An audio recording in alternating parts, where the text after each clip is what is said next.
Record. Okay. Again, I'd like to apologize for being late, and I apologize for not having a microphone. I hope you hear me well. If you don't, let me know somehow so that we can fix that. Today's class is sponsored again anonymously, and anonymous should be blessed with only good things, and our learning of Torah tonight should be good for us and good for this person and good for everybody. Now, the topic today is adoption, and it's the one of the second to last topics that we're going to cover till we get to the topics in the Jewish life cycle that I'm sort of pushing as much as I can not to get into, because it's sort of sad to learn about sickness and death, and we have to get to it somehow in the Jewish life cycle class. But this class is on adoption.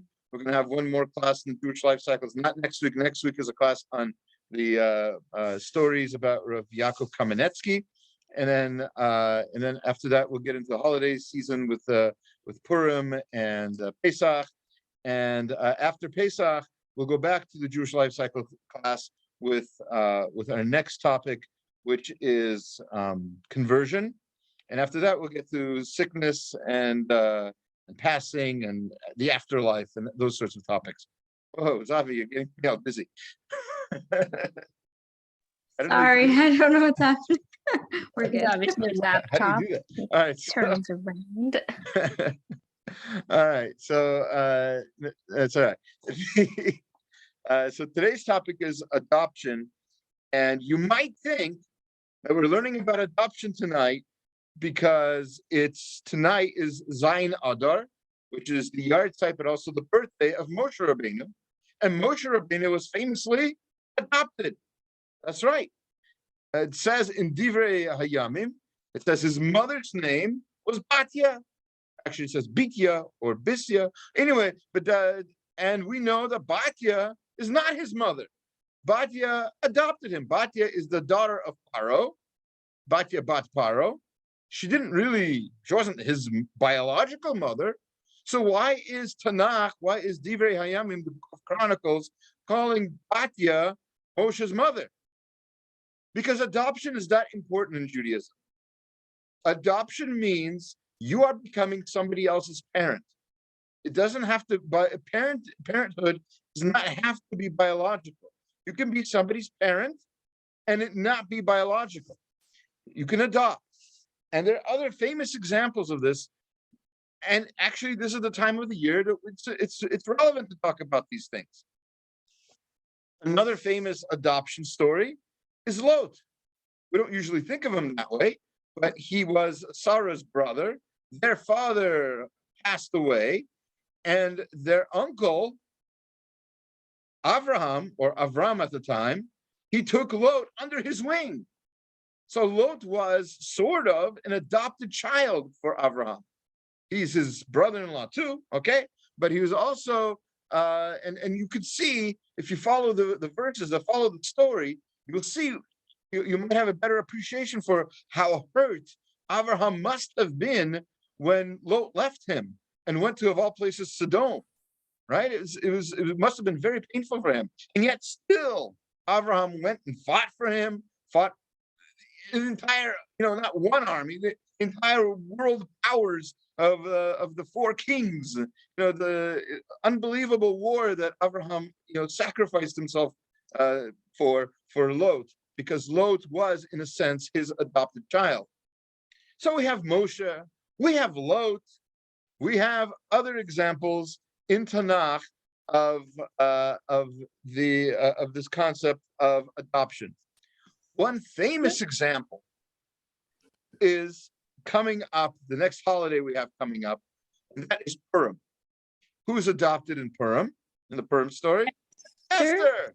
Esther was adopted by Mordecai. It says that very clearly in the verses. You don't even have to look at the Gemara or anything. It says pretty flat out. It says pretty straightforward. It says that Mordecai raised Esther, and he was her mother's. There's a whole. Here's where you need to go more in the midrash and figure out what exactly his connection is to her. But he was definitely her uncle, and he adopted her. So that's relevant to this time of the year. But also, I wanted to share with you an amazing insight. This is from the Be'er Yosef. And this has to do not with the next holiday, but the holiday after that, and that's Pesach. It says that the Jewish people left Mitzrayim, it says Hamushim. And Hamushim is a strange word and has lots of different interpretations. What does it mean? So some people, Rashi in particular, says it means fifth, like Chamisha, fifth, right? 1/5 of the Jewish people, and that's a reference to the Midrash that tells us that during the plague of darkness, many Jews died. Not many like a couple, not many like a few shuls worth. We're talking about 4/5, right? 4/5 of the Jewish people, 80%. That's a lot. A lot of people died. A lot of Jews died. And the only Jews who came out, approximately 3 million, those people were the people who did not die in the plague of darkness. So who died in the plague of darkness? So the Midrash tells us it's the people who didn't believe in Hashem. Who didn't believe that Hashem would take them out of Mitzrayim. They lost faith. It's possible. They were, of course, in Egyptian culture for a long time. It's a possibility. What does all this have to do with adoption? So listen carefully. The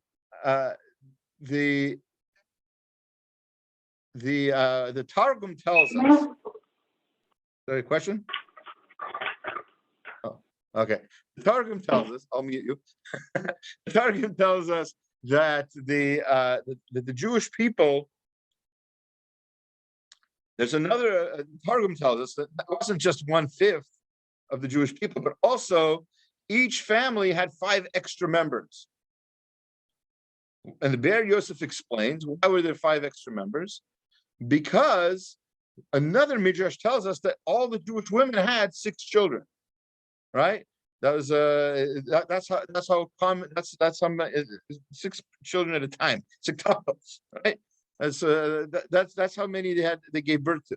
Now, if 4/5 of the Jewish people die, that means that there are a lot of children who now need to be taken care of. Now, another Midrash tells us that Hamushim means that Jewish people came out strong, their arms upraised. That's usually how it's even translated. They came out ready and happy. So why were they so what made them so strong? So the Midrash tells us that they adopted all these children. What does that have to do with being strong? What does it have to do with anything else? So the Be'er Yosef explains, the fact that each Jewish family adopted these 5 babies who all lost their parents, right, the 4/5 who died, therefore the Jewish people came out stronger than they would have. The Jewish people were Hamushim. They came out of Egypt with mitzvot. They came out of Egypt ready. They came out ready and powerful and unbelievable. And that only happened because they adopted. Adoption is that important. So we have adoption references in the Moshe story, in the Avraham story, in the Purim story, in the Pesach story. So what's happening to adoption nowadays? Why is adoption such a so looked down upon? So I'm going to have full disclosure here. Full disclosure. I'm a little bit biased about adoption. Okay, I'll tell you. I'm biased because, in a sense, my father was adopted. So what happened was, and this is I'm not going to get into complicated family issues here or anything, but what happened was, in the Soviet Union, after World War II, anybody who didn't have children had to be part of the reconstruction of Russia, because it was completely demolished thanks to the Nazis, Ymach Shemam. So the Russians, fought back and they tried, whatever. But eventually they would have probably succumbed if it weren't for the Western Front. I'm not going to get into the whole history here, but whatever it was, Russia was pretty much decimated. The cities needed to be rebuilt, buildings, apartments, museums, everything had to be rebuilt. So the rule was, if you didn't have any children and you weren't right, if you didn't have any children, you had to be involved. If you were an able-bodied person, you had to be involved in the rebuilding physically. You have to. It doesn't matter who you were, man, woman, child, right? If you had 2 hands and 2 legs, you had to pick up bricks and put things together, clean up, and everything else. So my my biological grandmother had a sister who did not have children. Okay, and so my biological grandmother, who had lots of children of her own at the time, especially by Russian standards, it was considered unbelievable amount of children. She had 5 kids, right? So what she did was she lent one of her children, my father, to her sister, who didn't have any children, and by doing that, her sister became my father's. So my aunt, my great aunt, became my grandmother by adoption. Make sense? Okay, so my father was raised by his aunt for the longest time. He didn't know that. He thought he was her child, right? And he had a lot of respect for her, for my adopted grandfather, and etc. In fact, he named my brother after his adopted grandfather, right? So it's so there's a lot of connection. Around the time he was 14, 15, 16, something like that, one of his cousins, in the middle of a fight, told him that he was adopted, and that pretty much that changed him unalterably. And we're going to talk a little bit about that kind of thing in the future in this class. But adoption, the reason I tell this is because I think adoption is a very important thing. So when I hear people say something to the effect of, oh, I don't want to adopt, I want to have my own. And then, it doesn't work out physically, it doesn't work out, whatever, they go through fertility treatments. And I'm not playing down the situation. It's obviously very emotional time. And of course, people should try to have, there's a lot of, we've had classes on this topic before. There's a lot of technology out there, a lot of science, a lot of ways that fertility can work. And of course, people should do it if they can afford it. But if it doesn't work, there's nothing wrong with adoption. It's not supposed to be something that's, oh, it's not fine, whatever. There are halachot. It's true. It's not so simple. It's not like just grab any child off the street and he or she is yours. There's rules to these things, and kidnapping is still not allowed, Baruch Hashem. So there are things you can and cannot do, and we'll be discussing some of those things in the class today.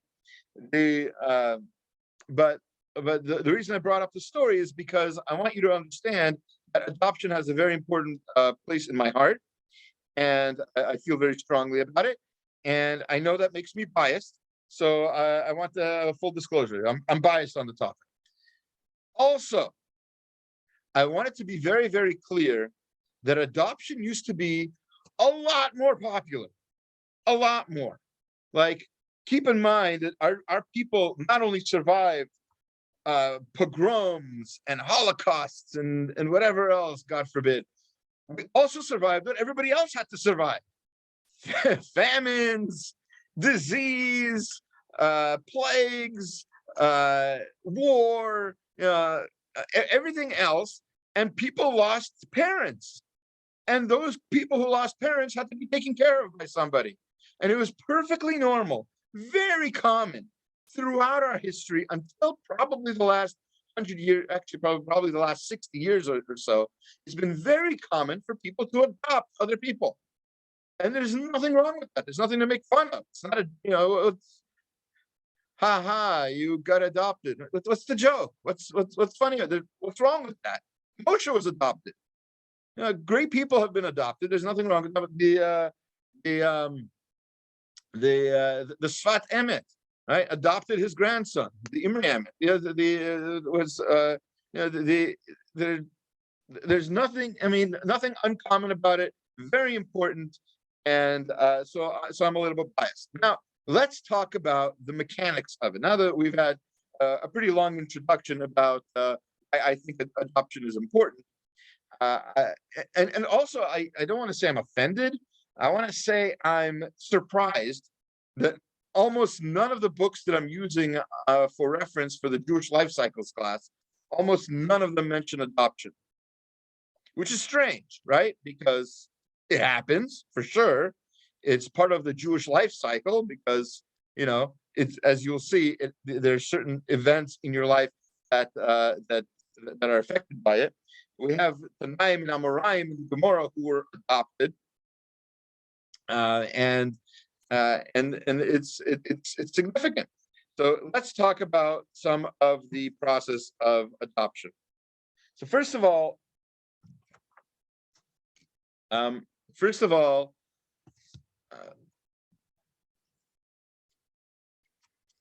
the fact is adoption can happen with Jewish children or non-Jewish children. Some people say, oh, I only want to adopt a Jewish child. By the way, there are organizations out there that will help you do that. There are Jewish adoption organizations. I'm not going to name them by name. You could look them up if you're interested. They have criteria. They have a whole interview process, sort of vet out people who they think would be good parents, etc. That's their decision. Obviously, also you should know, or if you don't think that you'd be a good parent, you don't think that you can give love to this person, to this child, then you should probably not adopt, right? It's logical. Adoption is a very important thing, but it should be done correctly. Also, there are how shall I say, halachic restrictions when it comes to adoption. So, for example, let's say you adopt a little girl. It doesn't have to be a little girl, a girl. Can the adopted father be alone in the same room with her? So this is touching on the topic of yichud, right? So yichud is there's an argument whether it has the Torah law status or whether it's just rabbinical, but certainly it was established by David HaMelech. King David established a school called yichud. And yichud means, and we talked about this a little bit when we talked about marriage, that when a man and woman are alone in the same room for a significant amount of time, they're considered to have at least potentially have had relations. And so yichud is only allowed for a man and woman who are either married or are blood relatives. Or there are other situations. If the husband's in town, then the wife can be alone in the room with another person for a short amount of time. There are other rules. There's a book on the topic. We're not going to get into right now. But the topic for us, though, is can a man be alone in a room with his adopted daughter? Now, before you start saying, what kind of a sicko world are you describing? Who would do such a thing? Why are we concerned about a man alone with his daughter? He's been raising her. Of course, she's his daughter. I've got two words for you. Woody Allen. Okay? There are plenty of examples of seemingly decent people who adopted and fell in love with the person they adopted. Now, before you start saying, oh, that's unnatural, that's crazy, we're not necessarily talking about babies. These girls grow up and the person is biologically a stranger, right? Biologically. And the only connection is the love that they have hopefully built between each other. The adopted father is supposed to love, as a parent, is supposed to love his adopted child. And that can, unfortunately, if it's not reined in, it can spiral out of control and can lead to inappropriate behavior, right? It happens, it has happened, and it should be avoided. So that's why the rabbis even ask the question if an adopted father can be in the same room alone with an adopted daughter for an extended period of time. So most authorities rule in this particular case that a father, a man, cannot be in the same room alone with his adopted daughter, or even stepdaughter, which is basically the same thing, right? Above the age of 3. Until she's 3, where hopefully he's not that kind of a crazy sicko. If you think he is, then you shouldn't be marrying him. He should get therapy. But otherwise, if anywhere above the age of 3, we should already start being concerned and not having them be in that same sort of situation. Also, a woman should not be alone in the same room, enclosed in the same room with her adopted son or stepson who's above the age of 9. Below the age of 9, she's probably not that sick and depraved, so it should be fine. Above 9, he's already maturing physically, so it's already at least a possibility. Certainly, we don't want to get them accustomed to that sort of thing.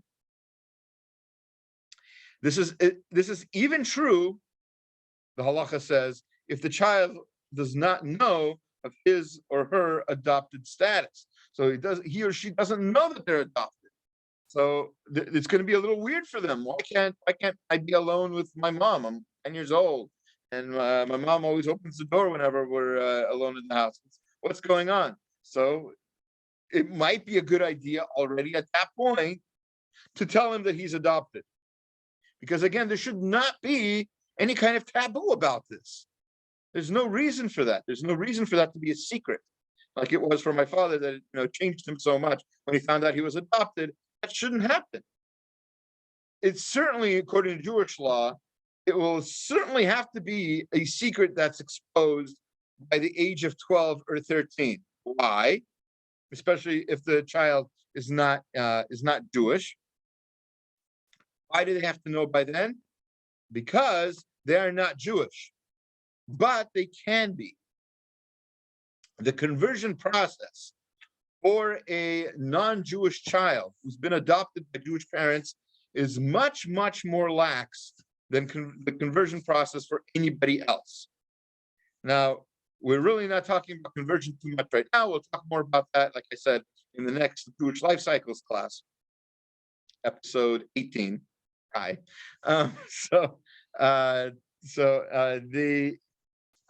The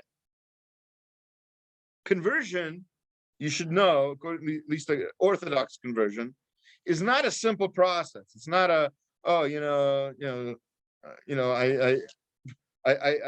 draw a Z in the air over your forehead and now you're Jewish. Right?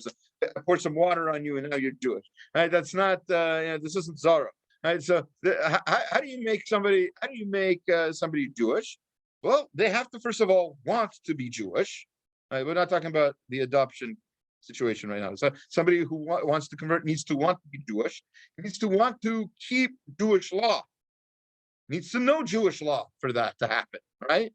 And they need to know it pretty well, significantly well, and they get tested on this, and they get questioned on this, and they have to be discouraged, and they have to be reminded that being Jewish isn't always easy. There's people out there who want to kill us, et cetera, et cetera. The conversion process for a child who was adopted by Jewish parents is much, much simpler. First of all, and most significantly, they're in no way discouraged. You don't have to remind them, you don't really want to be Jewish. There's pogroms and Holocaust. You don't want all that. You don't want any of that. So you don't have to worry about that. They've been raised Jewish. Hopefully, they've already know about the mitzvot. Hopefully, at least as much as a bar or bat mitzvah girl should. We just had a bar mitzvah here, and we've had classes on what a bar mitzvah, bat mitzvah boy and girl should know. So by now they should already know that. And now that they're becoming an actual adult, now they can make the decision about whether or not they want to be Jewish.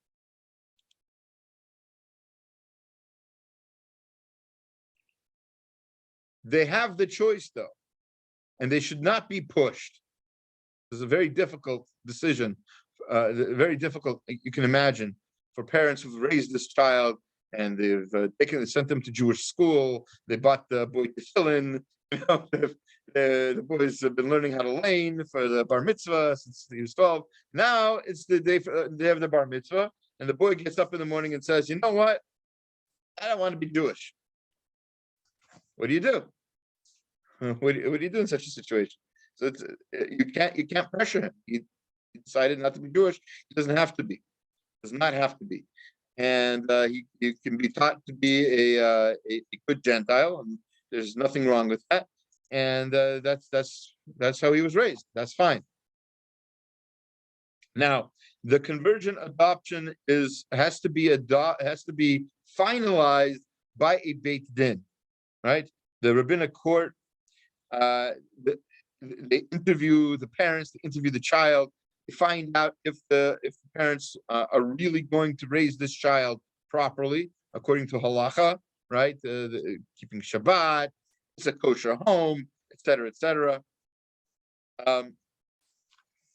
And then there's a process to how this child is converted. So let's talk about the boy, and then let's talk about the girl.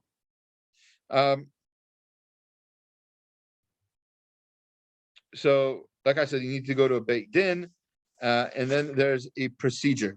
So first of all, the first part of the procedure, especially for a boy, is that the boy should be circumcised. Yes, he's 13. Yes, he's decided, he knows what he's doing, and that's what he wants to do. Let's say he's already circumcised. So in that case, all you need is take what's called hatafat dam brit. You need to just sort of a pinprick and a little bit of blood, and that's all. You don't need to actually circumcise the child again.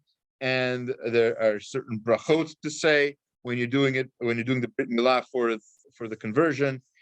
When there is not a real brit milah, you don't make a bracha. There's no blessing on hatafat dam brit. And after the circumcision, again, they're just like a real brit milah. There's pri hagafen and a bracha to say, korei tabrit, which is the same bracha that we said before for brit milah. Now, the next step for the convert, as is usual, as we'll see in the next class on conversion, is true for all converts. The next step is mikvah. Obviously, the boy does not go to the mikvah right after brit milah. He's in pain. He needs to heal. After the healing process, when he's able to go into water, then he goes to immerse in the mikvah. And usually he has to be supervised, usually by the father, by the adopted father in this case. And the child says the bracha, asher kiddushanu b'mitzvotav v'tzivanu al hatfila. Even a boy, it's very unusual. Usually only girls say that bracha, but this is a bracha that converts also say. Then there's a special bracha to say where he's given a name. And this gets a little complicated. This is, again, on the topic of conversion again. But indeed, people who convert to Judaism have to change their names or add something to their names. It doesn't have to be complete change. It has to, definitely has to be a Jewish name. Should be a Jewish name, and should be a name that they think fits their character. In this case, we're converting a child. So probably the parents have some input into what the name should be, what the characteristic of the child is, etc. Hopefully there's some good discussion about that. Now, for a girl, the conversion process is much simpler, obviously, no brit milah, and there is just a going to the mikvah and saying that bracha. If she's too young to say it, then the parents say it, the mother says it. Or no, sorry, I take that back. Nobody says it at all if she's too young to say it. And then she's given a name, same thing. And there is usually, in both these cases, boy or girl, there is usually some sort of a suda. It's a happy occasion, and it should be celebrated. There's maybe a kiddush or something. Again, I've heard it said that people don't do this because they want to keep this under wraps. It's a secret. It's private. It's embarrassing. What's to be embarrassed about? It's a mitzvah. These are all mitzvah. There's nothing to be embarrassed about, and quite on the contrary, it should be celebrated. People should know. And by the way, a lot of people probably already know, right? Like one day a childless couple came home with a child, and they didn't come from the hospital. They weren't pregnant for 9 months or whatever. So the community, unless you're new to the community knows, and there's nothing wrong with that. There's no reason for it to be a secret. So these are all some of the important halachic points of conversion. Now, one of the common reasons for adoption is childlessness. Makes sense. We've mentioned that before. Somebody doesn't have children for a long time. By the way, I've heard of many miraculous stories of people that physically could not have children for whatever reason, and then they adopted, and then they had a child naturally. A lot of stories like that, the miracles like that happen. Why? Because what Hashem was waiting for was he wanted to see, could you give somebody love, selflessly? Can you be so selfless that you're adopting a complete stranger, taking somebody under your roof, feeding them, clothing them, sending them to school, everything else, and always with a doubt in the back of your mind, will this child love me, 20 years down the road? Will this child want to be Jewish 20 years down the road? It's quite an investment. And if you do that, sometimes that's what Hashem's looking for some people, and miracles have happened. People who could not physically have children have had biological children after they've adopted. It's definitely worth saying. Now, tying in some of our topics together, because this is, like I said, when we first started our Jewish life cycles class, it's important to remember that a lot of these topics are sort of intertwined, right? We've got birth, death, divorce, marriage. All of these things are sort of related. So it says there is a halacha mentioned in Shulchan Aruch and in the Talmud, in the Rambam, etc., that if somebody is married and doesn't have children with his wife for 10 years, then they should be divorced. Obviously, not everybody does this, but it's worth exploring why not. So first of all, you need to know that there's one opinion that it's only relevant in Eretz Yisrael. The blessing of the full authority of the law to be fruitful and multiply only really applies for a Jewish person in Eretz Yisrael. So if you're living outside of Eretz Yisrael, halakha is a little bit different for you in general. Not going to get into all the details now. It's kind of complicated. I don't want to get you confused. But certainly, there is an opinion that that's only in the case that you're living in Eretz Yisrael. Now, in Elu Ve'elu, Rabbi Ari Enken has a whole chapter on this topic. That's where I'm getting some of my sources here tonight. So he mentions that we know, we've mentioned before, that the only person who's obligated in having children is a man. Man has the mitzvah of pruruvu. Women do not have that mitzvah.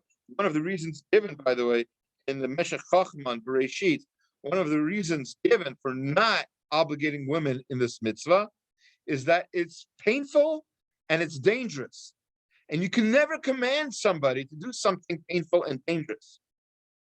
Isn't that interesting? Halacha is that way. That you're never, think of a mitzvah that you have to, when have you ever had to, do something dangerous, right? Except for like Pesach cleaning, right? So aside from that, we're not the ways of the Torah are dental. We're not supposed to have mitzvot that are scary or dangerous or anything like that. And pregnancy is a dangerous thing. If it's not, some of you are like already mothers already, so you're like, well, it's dangerous. I went through it. It was like it was a breeze.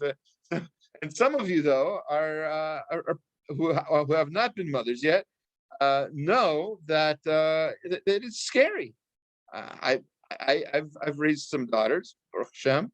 I've heard them say when they were younger, I never want to have a child. It's too scary. Okay, yeah, that makes sense. I would be scared too. It's a frightening idea, right? At least just physically. So therefore, it's not a command on women, says the Meshech Chochmah, but a man is obligated to have it. And so a man who has not had children after 10 years of marriage is encouraged to divorce his wife. It's one of the reasons. There's a list given at the end of the Gemara in the Yevamot, and we mentioned the 65b, that mentions a whole list of reasons why it would be encouraged, why a man would be encouraged to divorce his wife. We talked about that during our divorce class. That sounds official. Divorce class. So anyway, the obviously I don't want to touch on too many emotional topics here too much, but it's important to remember that the Talmud does not shy away from any topic. Right? There's not a single topic that the Talmud has no problem discussing. It's very legalistic that way, very non-emotional.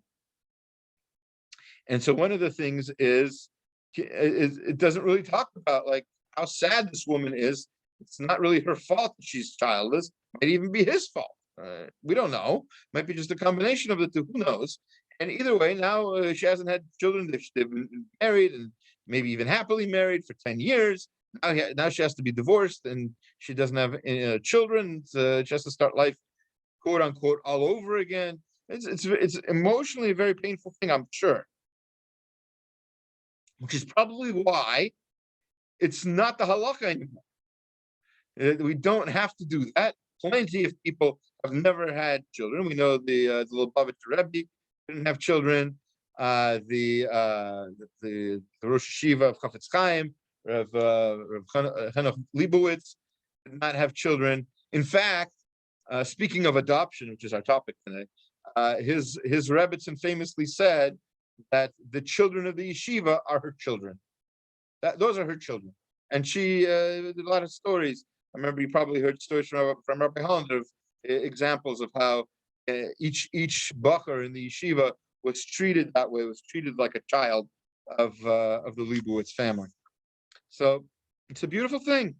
That's actually maybe. I mean, I'm no one to say such a thing. That might be why he didn't have children, right? Because children take us away from some of the communal responsibilities that we could otherwise have.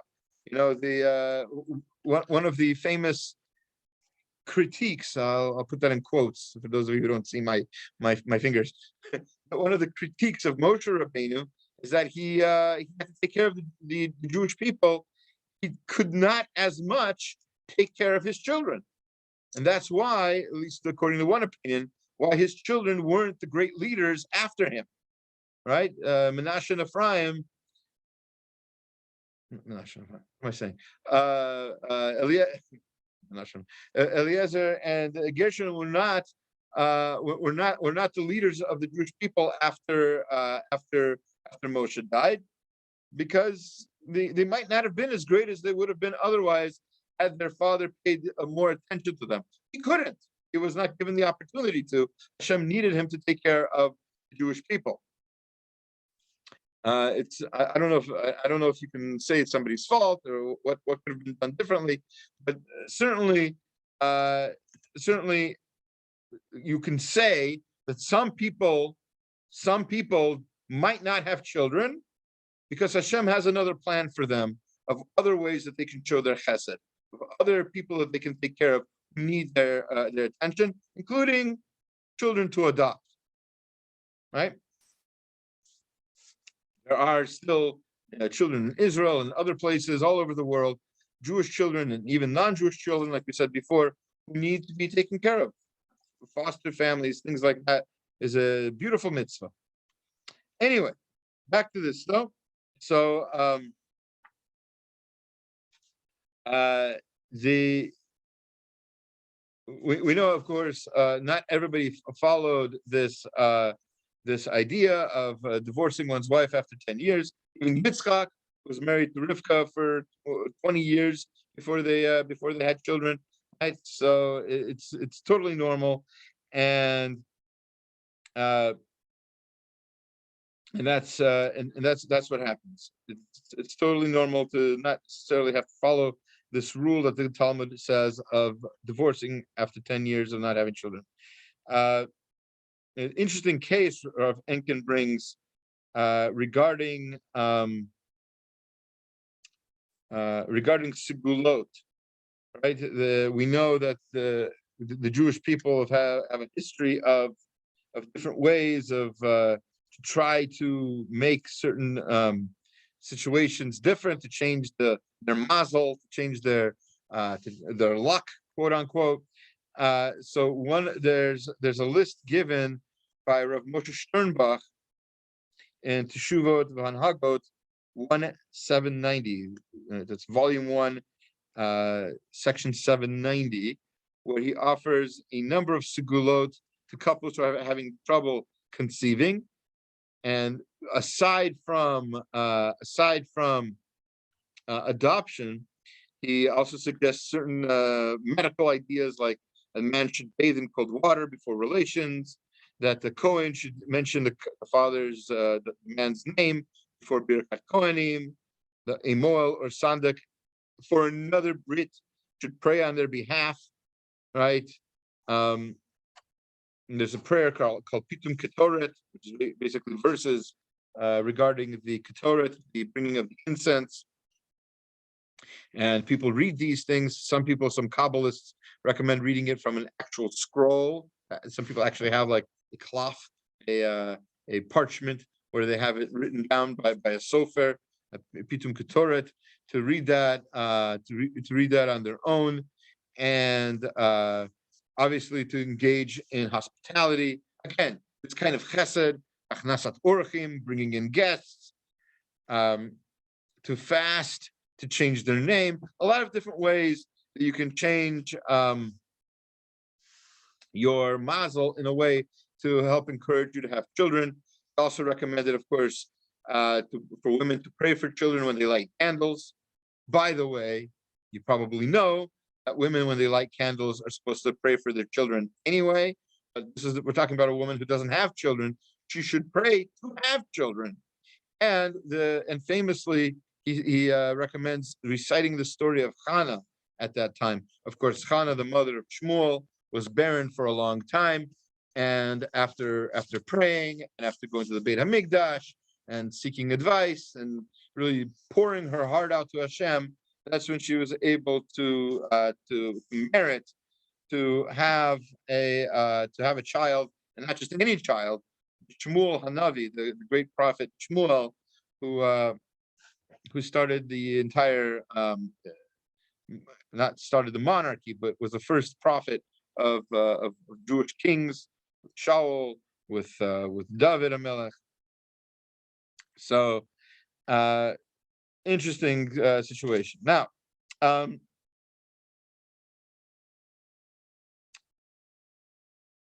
the similar topic related to adoption, at least somewhat, is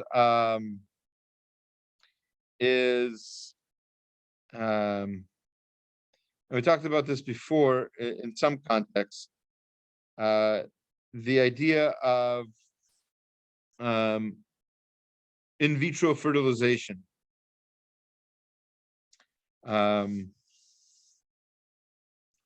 Whose a child is born from in vitro fertilization? In other words, the seed is taken from the man, placed in his wife can't carry it for whatever reason, so it's placed in another woman. She gives birth to the child. Whose child is this person, right? How does that work halachically? Is if the biological mother, if her eggs were used, and she's Jewish, but they were placed, they were the woman that the eggs were placed into was not Jewish. Is the child Jewish or not? These kinds of questions have come up. Obviously, these are halachic issues, and it's mentioned in several cases. In particular,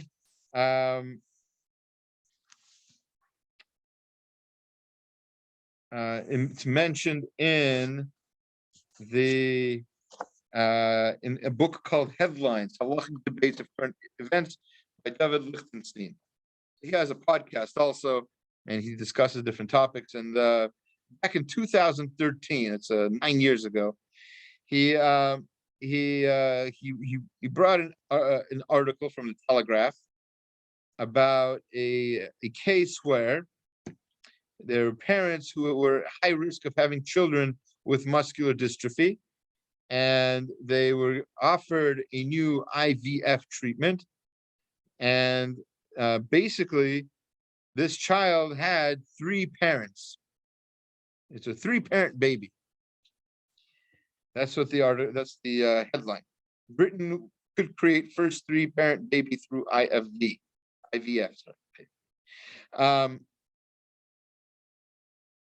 It involves germline modification of the embryo's DNA.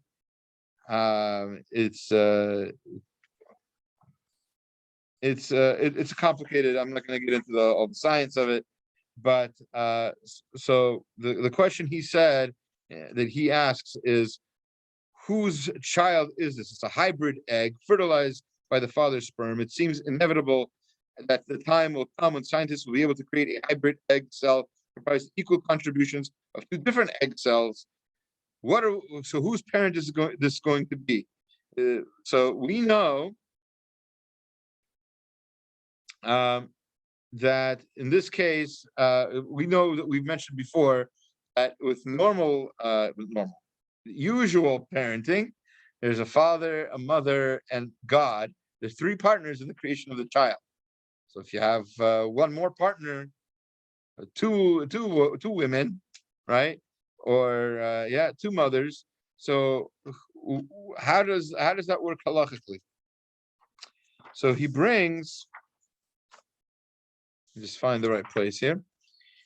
He brings, according to the view of Tosfot, based on the Yerushalmi, a child can have 2 or more halachic fathers. We can reason, so this is the opinion of Tosfot.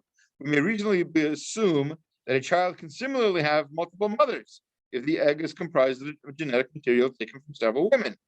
Thus, just as the Beit Yitzchak, which he quotes earlier, and Rav Moshe Feinstein assert that all fathers that contribute towards a child's creation have the halachic status of father, similarly, when the fetus is the product of the contributions of several women, they will all be regarded as the child's halachic mothers.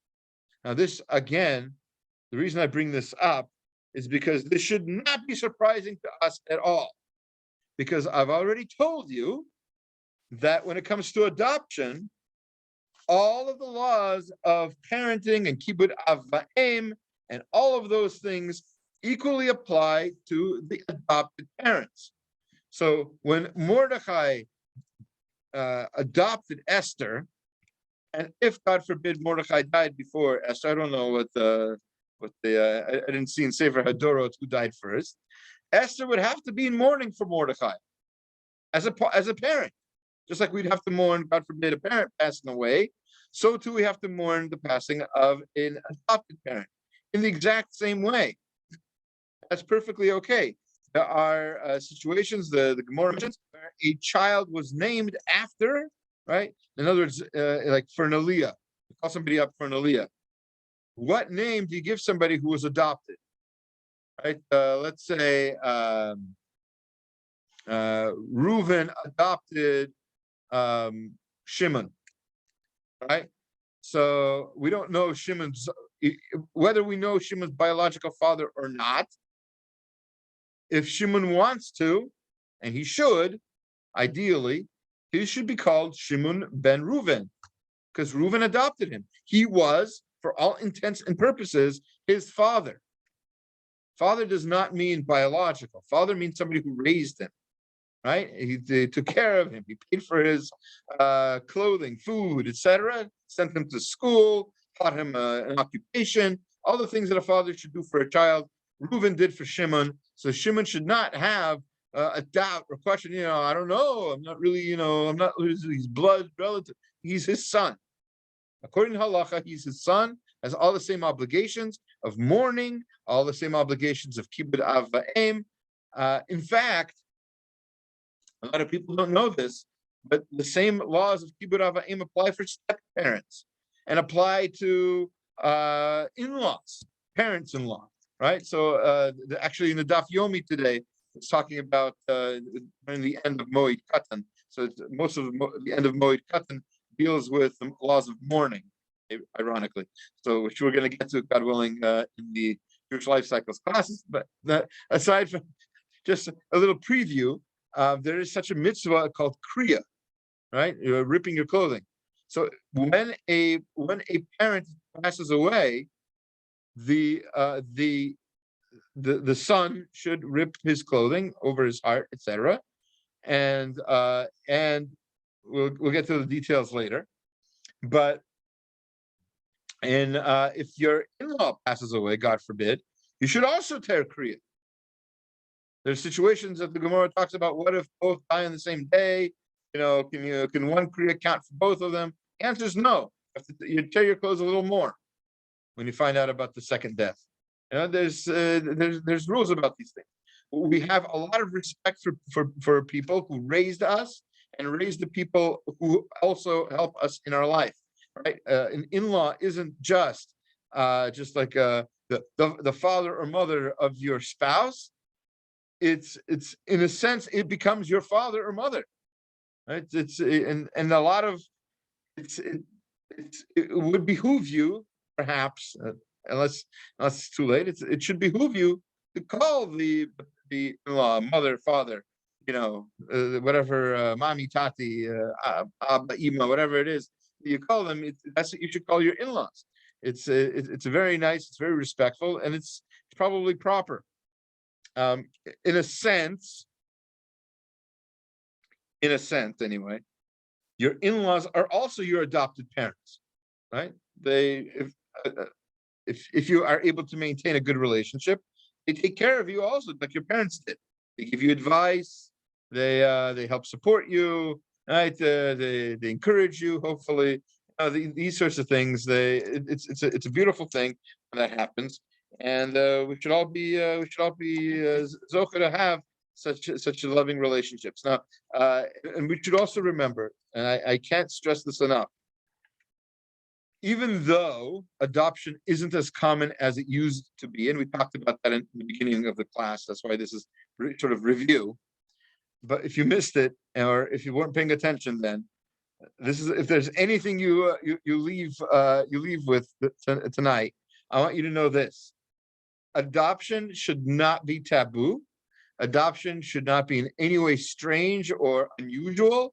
It used to happen much, much more often. Left and right, people were adopted. Unfortunately, for that's what happens, and pogroms and disease and stuff like that. So people pass away, and children need to be taken care of by others, and that's perfectly normal, perfectly common. It's not very common nowadays, Baruch Hashem, because we're healthier and we're not involved in as many wars as we used to have. That's a great thing. But on the other hand, when you do hear of somebody being adopted, it shouldn't shock you. Shouldn't be like, oh, it's so weird. It's like an alien from outer space. No, it's totally normal. It's there's halacha about these things, and it's part of our life cycle. And God willing, in the future installments of Jewish life cycle books, hopefully there'll be a chapter on adoption as well. Thank you very much for listening. If you have any questions, I'm going to stop the recording and stop the live feed to Facebooky and see if Yeah, there's any Rabbi, I have a question.